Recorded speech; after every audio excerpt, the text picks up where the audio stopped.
Hello everybody, welcome back, thank you for watching and all that other good stuff. Today we are doing a side-by-side comparison of the GoPro Hero3 White and the Sony Action Cam AS20HD, also known as the Action Cam Black. I've heard it called different things. But the reason why I'm doing essentially a side-by-side comparison of these two cameras is mainly in lieu of a lot of debate, a lot of arguments, some fanboyism, and mostly a lot of questions. Hopefully I can answer a lot of those questions, and if you have any questions that I do not answer or I do not state, come across, so on and so forth, please by all means throw them in the comment box below, and I will either make a new video showing whatever it is exactly that you wish to see, or I will answer them in the comment section. Either way, let's get started. I want to first and foremost come out and say that neither one of these images have been modified in any way, shape, or form. They have had no color correction, no hue saturation, no brightness contrast, nothing done to them. The only thing I've really done to them is kind of split screened them and threw some text on there. All of it is 100% out of the camera, no modifications whatsoever. Now, I would also like to say, when this was recorded, it is a little cloudy here in Northeast Ohio. Yeah, it was, the weather is not the greatest, but it gives you a good idea of some of the issues at hand. Now, as you can see right off the bat, on the left-hand side with the GoPro Hero 3, for some reason it seems a little darker than I was kind of hoping for. And actually, you know what, let me step back a second and say this. The reason why I picked the Hero 3 White and posted it against the Action Cam AS20 is mainly because they are both fairly inexpensive cameras, so to say. Granted, yes, you have to dig around and look for the Hero 3 a little bit more than you used to, but if you find a Hero 3, usually they're about, $199, somewhere in that ballpark.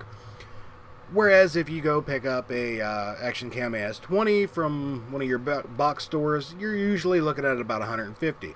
So I tried to keep the price comparison relatively similar to each other. I didn't want to be pitting a, good example, I didn't want to take my Hero 3 Black or, excuse me, one of the Hero 4s and posting it against the Action Cam AS20 because, quite frankly, there'd be no contest at all. But either way, back to what I was saying, the GoPro footage is a little bit darker, and it seems a little bit more, I don't want to say desaturated, but it has that grungy feel to it. Now, don't get me wrong, I mean, it still pops in areas, and there's nothing wrong with the footage at all. A little bit of correction, and you're good to go. Whereas your Action Cam footage, you are generally getting more of what I would consider a native look. I mean, the colors are there. It's a little bit brighter. And all in all, for this sake and argument, I would have to say it's... Personally, I would like the image a little bit better. Now, don't get me wrong, there are different pros and cons between each one. For the sake of argument, the one thing I absolutely like about the Action Cam is the sheer fact that it has an image stabilization system, which will be evident as soon as the stoplight changes green and I make a left-hand turn. You can kind of notice the Action Cam kind of turns a little funny. That is the image stabilization. Granted, I do know that you can go in and, take care of some of that shakiness and everything in post. However, let's be honest, not everybody has that capability, not everybody has that software, and not everybody has the time or the knowledge to put that into place and make it look decent. So, until GoPro actually kicks out a new camera with image, native internal image stabilization, that's kind of one of those +1s for the Action Cam. Now, one of the other things that I have to say actually takes away from the Action Cam is the sheer fact that the case, I have to say the case just doesn't blow me away. GoPro has essentially what I remarked as a bulletproof housing. You know, I've had it in the pool, I've had it, you know, fall 20 feet, I've had it, you know, bounce off the road after it fell off of a car, so on and so forth, and I've kind of pretty much picked it up, dusted it off. As long as the lens area wasn't all scratched, usually it was good to go.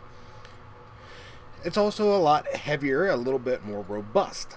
The Sony Action Cam case, on the other hand, feels cheesy. It just doesn't feel like the quality is there. It really doesn't feel that the waterproof quality is there compared to something like GoPro's housing. And even though it says right on the front, you know, that the case for the Sony Action camera is good for a submersion of 5 meters or 16 feet, I wouldn't stake my life on it. I bet you that if I took an empty case and threw it underwater, it would probably leak, because I don't really think that I would want the camera in there at the same time that I was doing something that stupid. Now, one of the last things I'm actually going to touch on, because I don't want to sit there and nitpick about video, because you could see for yourself what the video looks like in the end. But one of the things that I'm going to touch on is the audio aspect of the GoPro versus the Sony.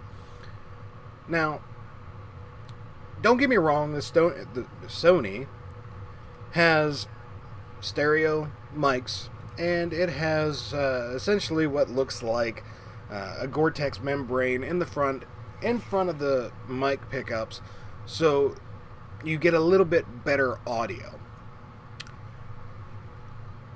The entire time this test was taking place, it was with the GoPro, that is, I had it in this solid case. I didn't have the skeleton back on it, mainly because I was running, I almost always run the LCD back with it. So I usually keep it in the solid case.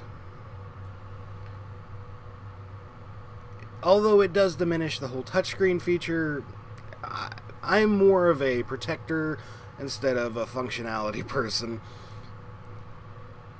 Everybody who's ever played with a GoPro always knows that when it comes to audio with a closed unit, you know, not the skeleton back, the audio is horrible and usually unusable. This is kind of another leg up when it comes to Sony, but at the same time, the audio out of Sony is not exactly what I would consider the best. All in all, if you need true audio, true usable audio that is, I would suggest running an external, like digital field recorder or something along those lines, or an external mic. That would be the best bet to go, instead of relying on either one's internal mic options. Now, if you're just going out and you're going climbing, or, you know, motocross, so on and so forth, well then, by all means, you can't really carry a whole bunch of crap with you, so you're kind of reliant on the audio. Now, while you have the option of the stereo mics for the, you know, audio on the Sony, and you have the ability to essentially capture audio, even in the case with the Sony, as far as quality is concerned, I prefer the audio quality, you know, of a skeleton-backed Hero versus the Sony. That's just my 2 cents on it. But I'm going to let this run out just a little bit longer. That's about all I have. If you have any questions, concerns, comments, like I said, drop them in the comment box below. I will definitely get back to them in a timely manner, and I'll get you some answers if you have any of those questions. Do not forget to hit the thumbs up. Do not forget to hit the thumbs down, depending on whether or not you liked the video, you found it informative, or you just think it's completely hyped up and not even needed. Do not forget to hit the subscribe button. Not only helps you by letting you know every time I put out a video, but it also helps me out tremendously And that's all I have for today. Until next time, I will see you guys later, and again, thanks for watching.